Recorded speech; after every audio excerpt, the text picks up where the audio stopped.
someone watching me?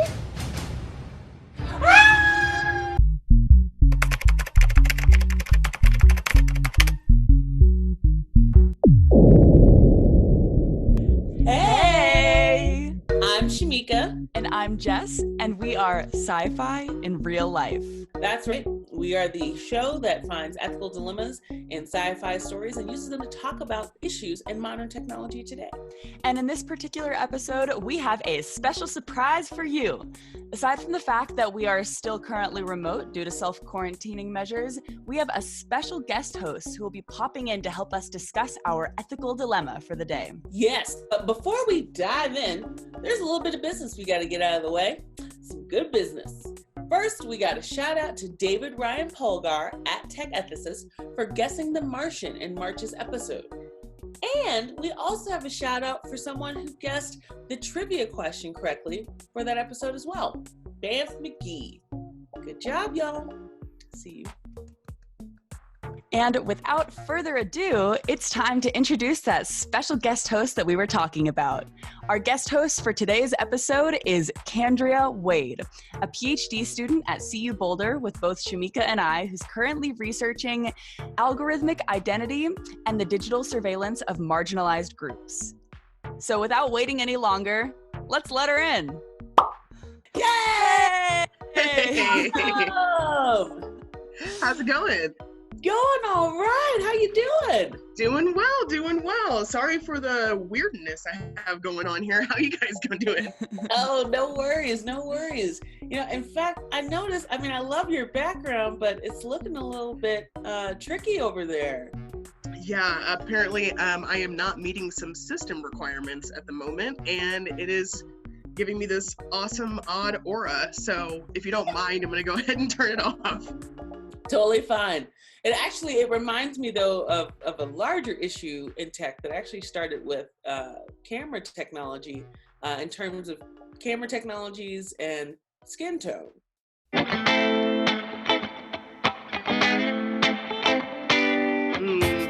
Yeah. I've been hearing about this recently, and that some of these camera tech, especially because everyone's at home using them, that like sometimes they're not matching for certain skin tones or they're not reading. So this was a system requirement issue, but I've heard that there are a lot of other things going on when it comes to how well these cameras can read our faces. So Absolutely. In fact, I would love to go into a little bit of a sideways note about the history of Kodak film, Shirley cards, and darker skin tone folks. A little bit of chocolate and furniture factories to throw in the mix. So, back in the 1950s, Kodak started using Shirley cards to help people color correct their film. The issue with the Shirley cards, though, all white women. So if you had a group picture that was mixed, or if you had people who were darker skin tones, you would get over or underexposed film. It wasn't until the 1960s and 1970s when the Kodak company got complaints from chocolate and furniture companies saying they couldn't see the variations in their products enough in the film, that Kodak finally started to incorporate diversity into their Shirley cards. And if you fast forward to today, researchers like Joy Buolamwini over at MIT Media Lab has done a lot of work talking about the issues that people with darker skin tones have with facial recognition software, either miscategorizing them or misidentifying them altogether, which is a double-edged sword. Because if you're being miscategorized, you could potentially be criminalized depending on the system that's being used, or being miscategorized at all is just demoralizing and dehumanizing.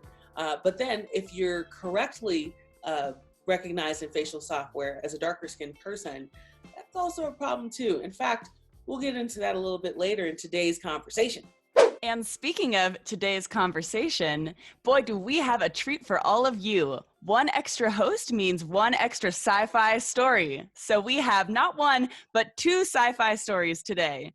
Oh yeah.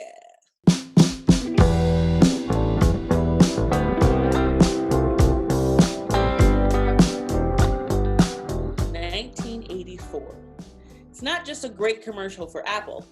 Actually started off as a book by George Orwell. It was written as his 9th and final publication back in 1949.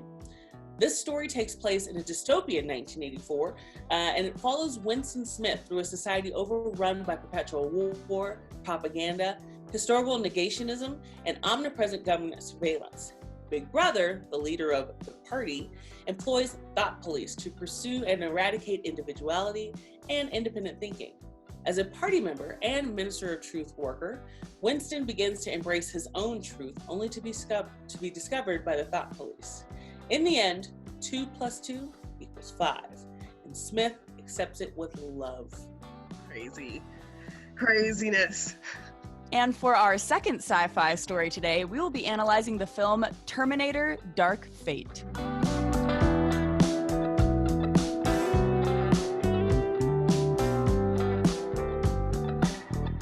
In Mexico City, a newly modified liquid Terminator, the Rev 9 model, arrives from the future to kill a young factory worker named Danny Ramos.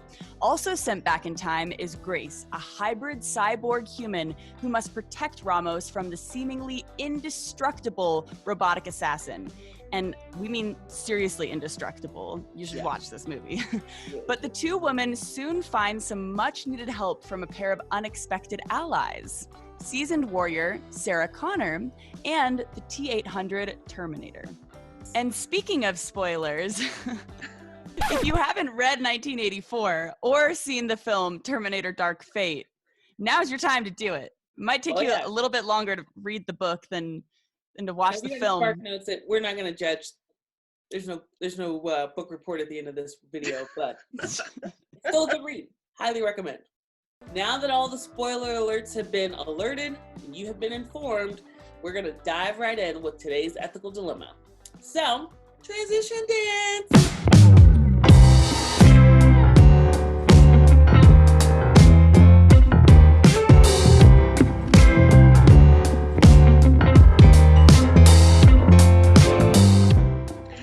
So today's ethical dilemma is digital surveillance. So what is digital surveillance? Well, in the realm that we're looking at today, at 1984 and Terminator: Dark Fate, digital surveillance is something that's used to look at people's data, information, movement, and that's done through things like surveilling your camera information, that's done through your phone information, that's taking a look at any data that you're putting out there in the world in the digital footprint that you're creating. And so this could be done with your knowledge or without your knowledge. So for instance, what can be done with your phones and your cameras and any stoplight tracking data that's found? Well, that information can be used to build a profile on you. And when you're building a profile on someone, one of the main issues that happens is that you don't have a full, complete understanding of who that is as a person. There's something called contextual collapse. So when you don't have all of the pieces of the lived experience of a human being, you can make assumptions, especially through AI, that wouldn't be correct if the person was actually to look at this profile themselves. So a lot of times you have companies, governments, hackers, or individual entities that are interested in this information due to its value. Right now, your digitally surveilled information is one of the hottest commodities on the market. And there are a lot of ethical dilemmas that happen when you're digitally surveilling people. So a couple of these are consent. Is it explicit or implicit? So that means, is it explicit that I've given you permission to surveil my data, or is it implicit in some way of like, because I purchased a phone, you're allowed to surveil my data just implicitly because that was the agreement of me using it?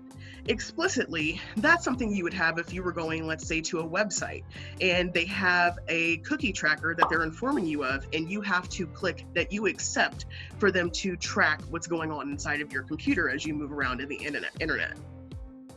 There are a couple of different ways that, as I was saying, that this can be done, and that can be through your user behavior, that can be through your movements inside of your bank accounts, that can be things that are surveilled about your credit score, and anyone that you're in association with. And so a lot of times, like I said, you're leaving a digital footprint.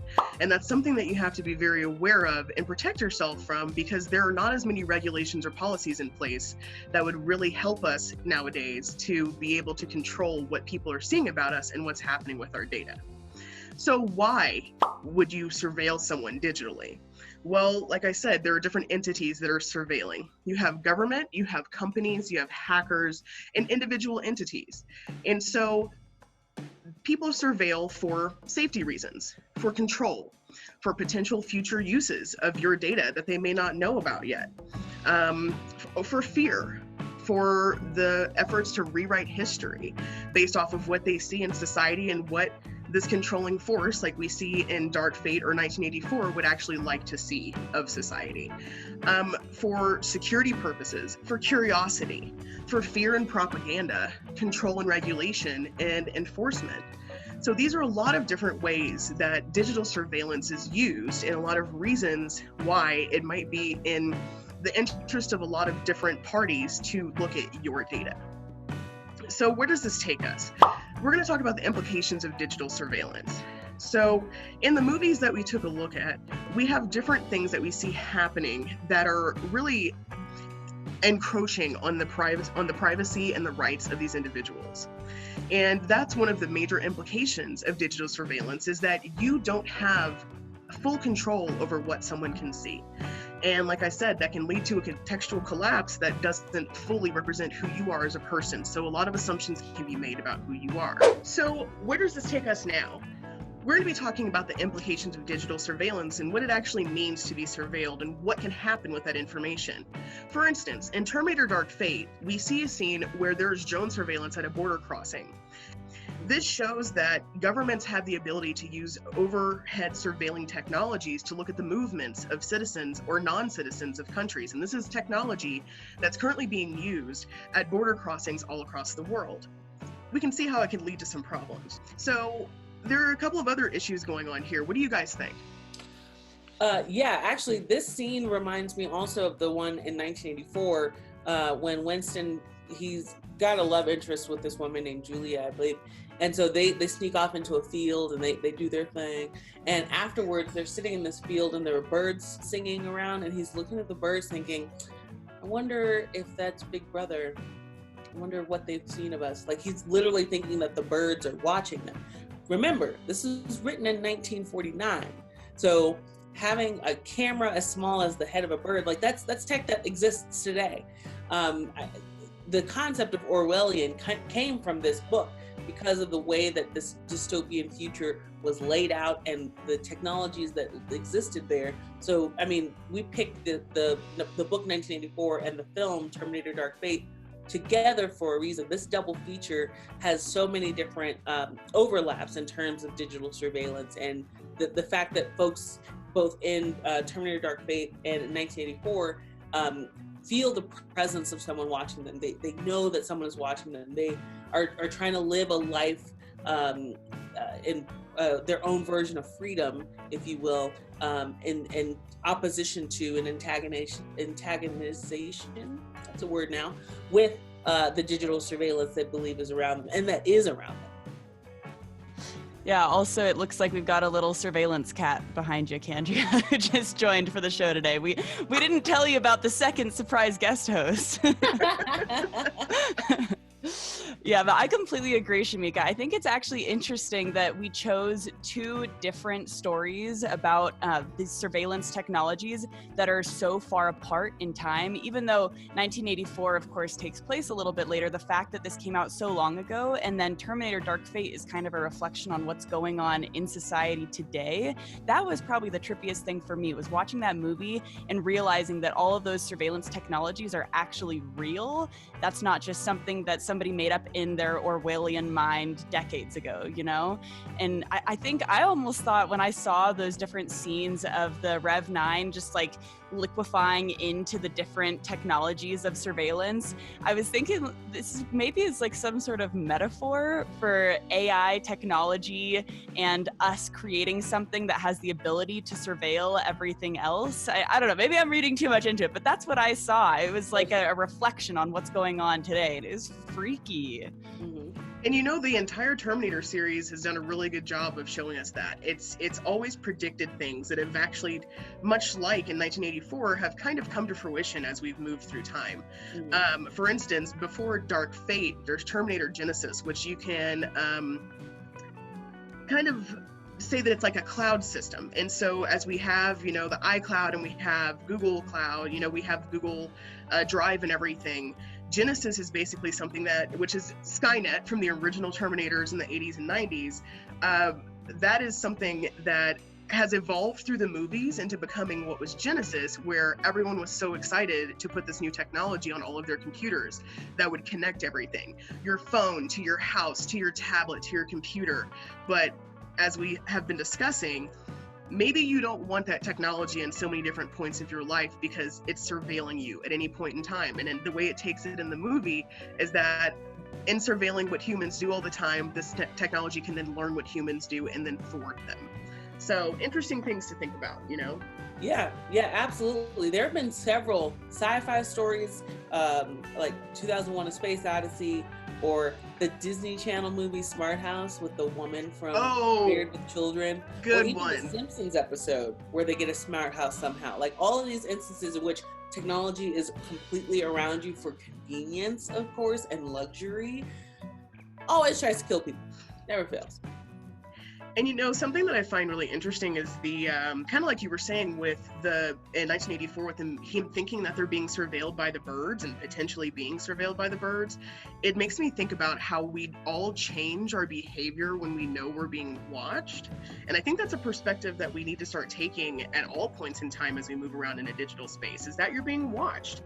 And it makes me think of, there's a couple of different things, I guess like Nosedive and Black Mirror is a good example of where they have a device that is so aware of how you look to other people and what your position is in society. I think that's a really interesting one. And it really reminds me of theorist Foucault talks about the panopticon, and that we all behave differently when you're aware of being surveilled. And so it gives the example of a prison yard that has a sentry tower in the center, and how prisoners will act differently when they know they're being watched versus if they hadn't been looked at all. So different interesting things that happen. What do you all think about? Do you think you act differently knowing that you're being surveilled?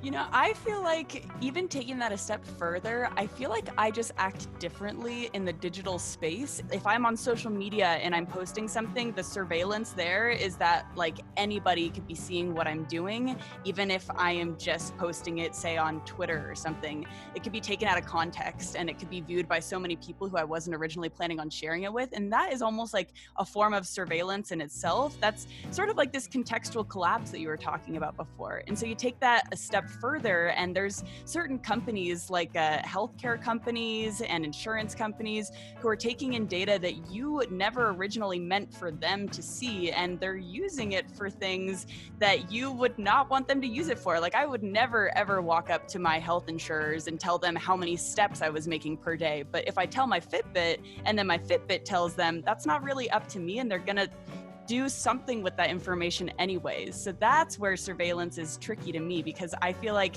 I would act differently if I knew I was being surveilled, but so many times that I'm probably being surveilled in some way or another, I actually don't even know that it's happening.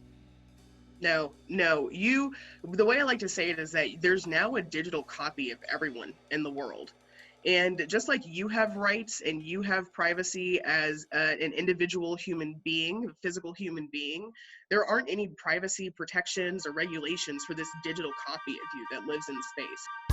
Tonight, embattled Facebook CEO Mark Zuckerberg finally speaking out on Facebook, saying we have a responsibility to protect your data, and if we can't, then we don't deserve to serve you. Adding, we also made mistakes. There's more to do, and we need to step up and do it.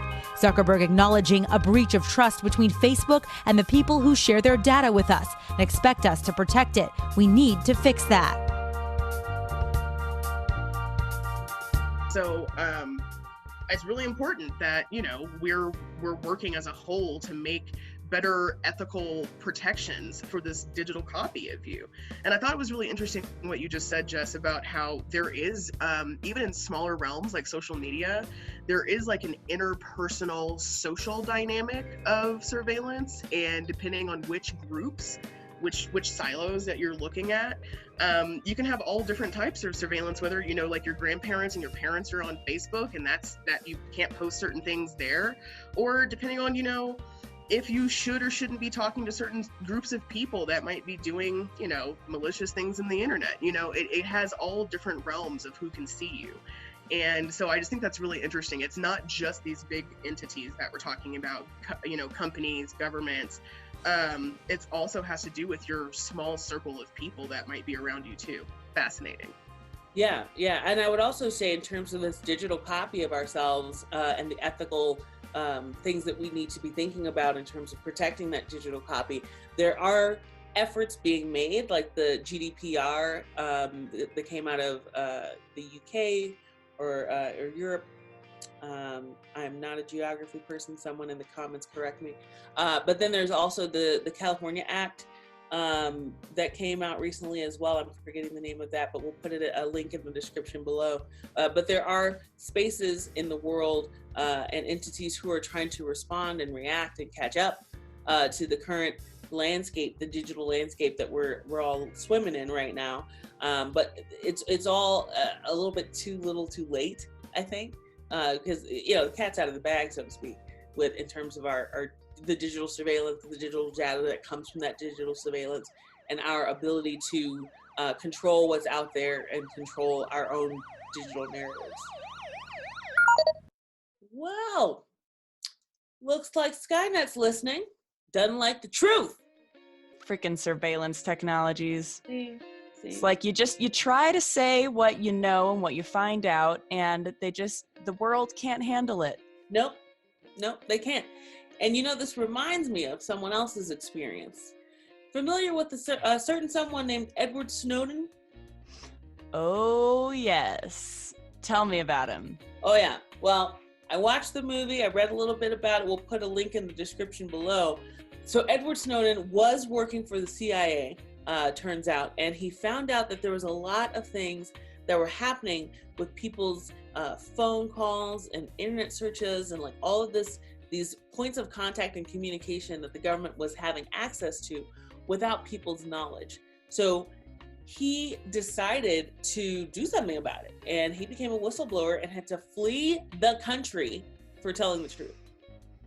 And as far as I know, he's still, I believe, in Germany, where he's got sanctuary. Really? Yeah. I didn't know In fact, that. They thought Obama was going to give him, what is it called when the president pardons? They thought Obama was going to pardon him, especially after the movie. But no. Wow. Oh my gosh. It looks like Kandrea got out of the clutches of Skynet because she looks like she wants to get back into the meeting. Let's do it. Let's add her back in. Hey! Hey! Hi. Oh, You made it out alive. all right. Oh man, how's it going? It's all right. How was room 101? Trapped, spinning around in a circle like this. Load bars and buffering. Oh no. Sorry about that. What did I miss? Well, actually, we were inspired by your exit to discuss Edward Snowden and his work in whistleblowing the surveillance that was going on through the CIA. So interesting. It's people like that that really are the kind of the renegades who are leading the charge to protect us. I've done some work with Crypto Harlem in New York City, and they're a grassroots group that is their main intention is to educate the community, specifically the marginalized and the type of community that wouldn't normally receive education about data literacy. And they bring them into a space. It's typically by word of mouth. They do some internet advertising as well, but they bring them in and really let these communities that, like I said, are vulnerable know what the implications and the risks are of digital surveillance, of having a laptop, having a phone, walking down the streets, NYPD cameras everywhere, and they let the people know how to protect themselves, obfuscate their identity, teach them alternative technologies. And so it's these types of groups out there and that are really, leading the charge to help people to better understand what's at risk when you're putting yourself into this digital space, Yeah.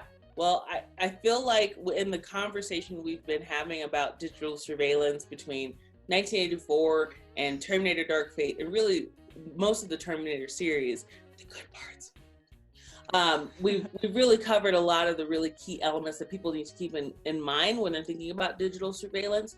Any last thoughts to leave folks with before we send you off into the world? Yeah. First of all, thank you so much for having me. But I really want everyone to take a moment and to think about the fact that as big as this problem seems, or as how much bigger it seems than us as individuals, don't let it feel like it's gotten away from you. You still have control over who you are as an individual, even in a digital space. And though there aren't privacy protections and regulations that are as robust as we need them to be at this point in time, they're coming. They're on their way. And so just be smart about the decisions that you make inside of a digital space and what footprint you choose to leave.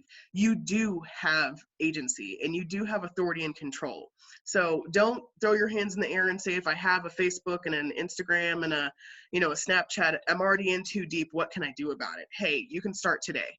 So if you have any questions, you're more than welcome to reach out to me. I'm sure we'll leave some information in the comments of how to get in contact with me, but I'm happy to answer any questions anyone has and to maybe quell some fears.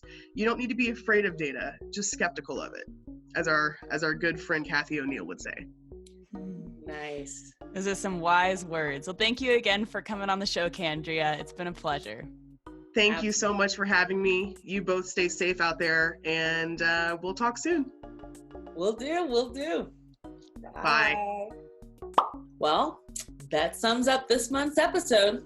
We hope it gives you all something to think about. And you know what, Shamika? This marks the last episode of our first season of SciFi IRL. Oh my gosh! We did it! A season in the can! Wow, look at us. All right, you have a dream, and you go out there and you just film it. Probably not everybody, but we did. Well, thanks for joining us all on this journey. It continues, of course, but this is just one of many milestones, hopefully. True. As you may well know, at the end of every episode, we have a trivia question that's associated with the sci-fi story that we analyzed today. And this episode is no different. So, if you think you know the answer, send it to us in a tweet.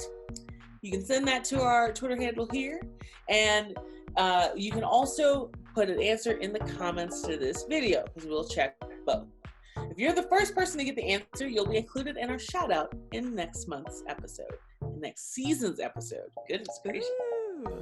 Today's trivia question is, what makes the Terminator theme song different than every other song ever made in the history of the world?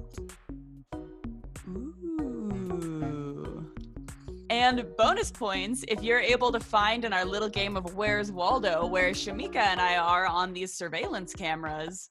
Bonus points to you. And if you like this content, of course, feel free to click that subscribe button, that bell button, all the buttons, and share it with your friends.